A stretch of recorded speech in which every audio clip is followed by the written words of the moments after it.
आमिर लियाकत के इंतकाल के बाद सब जानना चाहते हैं कि उनकी विरासत में उनकी तमाम तर जायदाद में कौन कौन हिस्सेदार है। जैसे कि 2 बीवियों का तो सबको मालूम है कि एक को तलाक होगी, दूसरी ने खुला ले ली, और तीसरी बीवी दानिया के बारे में सब जानना चाहते हैं कि दानिया आमिर लियाकत की जायदाद की हिस्सेदार हैं। इसकी मेन वजह यह है कि दानिया का बदला हुआ सोशल मीडिया पर रूप देखकर सब काफ़ी ज़्यादा हैरान हैं। दानिया ने अचानक कुरान मजीद पढ़ते वीडियो क्लिप शेयर करना शुरू कर दी है। हुकूमत से अपील करना शुरू कर दी कि आखिरी बार इन्हें आमिर लियाकत का चेहरा दिखा दिया जाए।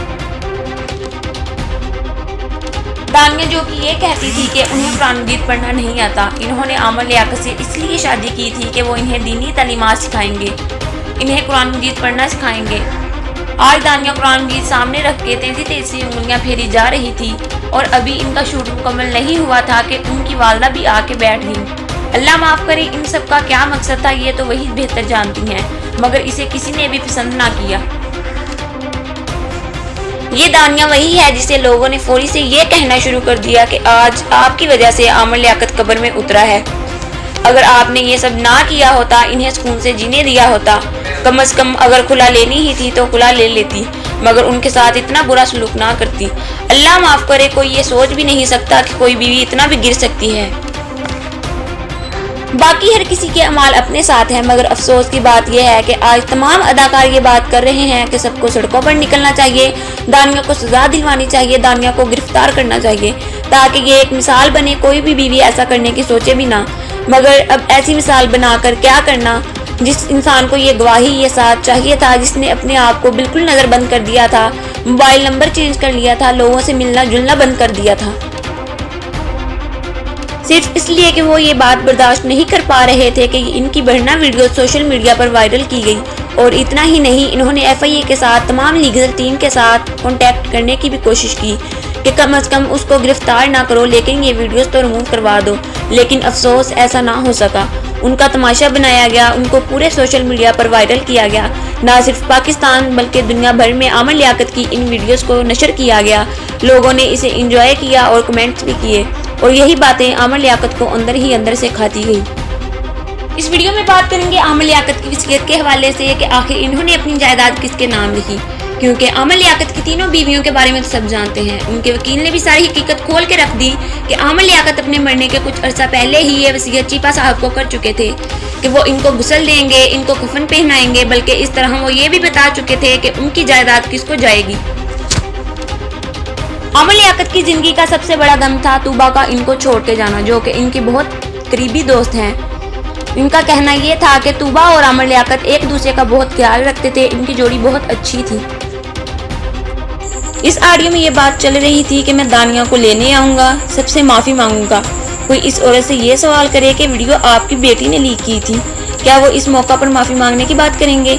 लेकिन अफसोस कि वो लोग अभी भी इन तमाम तर चीज़ों से बाज नहीं आ रहे, क्योंकि उन्हें यह खौफ था कि कहीं पुलिस उनको अरेस्ट ना कर ले। तमाम तर सोशल मीडिया बहुत अच्छे से वाकिफ़ था कि इन चीज़ों के लिए दानिया ज़िम्मेदार है, क्योंकि दानिया ने इतनी गंदी हरकत की कि इसकी इस हरकत का कोई जवाब नहीं बनता। इसलिए उसके वालिदैन को यह डर लगा, इसलिए उसकी वालदा खुद ही इंटरव्यू देने लगी कि आमिर लियाकत की मौत जनरेटर से हुई। क्या ये औरत वहाँ पर मौजूद थी? इसे कैसे पता कि मौत जनरेटर से हुई या किस चीज़ से हुई? मगर इन चीज़ों की गहराइयों में जाने का कोई मकसद नहीं। बात वही होगी कि आमिर लियाकत की जान सोशल मीडिया ने दी, उन्हें ट्रोल किया गया, इतना ट्रोल किया गया कि हमारी आवाम के लिए यहाँ सबक सीखना बहुत ज़रूरी है कि फ़ौरन किसी की पिक्चर देखकर उनकी लान धान करना, उसको बुरा भला कहना छोड़ दें। जो जिस हाल में है, जैसे ज़िंदगी गुजार रहा है, उसे गुजारने दे। हर इंसान अपने अमाल के लिए अल्लाह पाक के आगे जवाबदेह है। हम दुनिया में ही क्यों सबके जज बन जाते हैं और दूसरों को फैसला सुनाने लग जाते हैं, अच्छाई और बुराई का, जन्नत और दोज़ख का। हम खुद ही ये क्यों डिसाइड कर देते हैं कि इसे जन्नत में जाना है या दोज़ख में, ये जन्नती है या दोज़खी। तो इस चीज़ में हमारे माशरे को, बल्कि हमें बजाते खुद अपने आप को भी संवारने की बहुत ज़्यादा ज़रूरत है। अल्लाह पाक से दुआ है कि अल्लाह पाक आमिर लियाकत को जन्नतुल फिरदौस में आला मुकाम अता फरमाए, उनकी बख्शिश फरमाए। आइए आपको इनके वकील का इंटरव्यू भी सुनाते हैं। मैं advocate Abdul Khurshid Khan, advocate supreme court, Aamir भाई से गुज़िश्ता काफ़ी अरसे से वाबस्ता हूँ। 3 वाइफ के अंदर एक बुशरा साहिबा हैं, उनको भी खुला हो गई है, उन्होंने खुला ले ली, तूबा ने खुला ले ली, تیسری نے بھی خلا کے لیے اپلائی کر دیا، اور اپنی زندگی میں انہوں نے جو باتیں کہی ہیں وہ انشاءاللہ وقت آنے کے اوپر میڈیا کو ہی بتائیں گے اور کورٹ کو ہی بتائیں گے، کیونکہ وہ کورٹ کے اندر معاملہ پروڈیوسر ہے، وہاں پہ زیر سماعت ہے، لہٰذا اس کے اوپر کمنٹس کرنا ابھی اچھا نہیں لگتا کہ جب تک کورٹ کے اندر وہ ساری چیزیں کلیئر نہ ہوں۔ ان کے لیگل ایئرس کے حوالے سے یہ بات کسی سے ڈھکی چھپی نہیں ہے کہ احمد اور دعا وہ ان کے حقیقی وارث ہیں، اور ان کے حقیقی وراثت کے حساب سے انہی کو نادرہ کے ریکارڈ میں دیکھ لیں یا کسی طرح دیکھ لیں، انہی کا نام سر فہرست ہے۔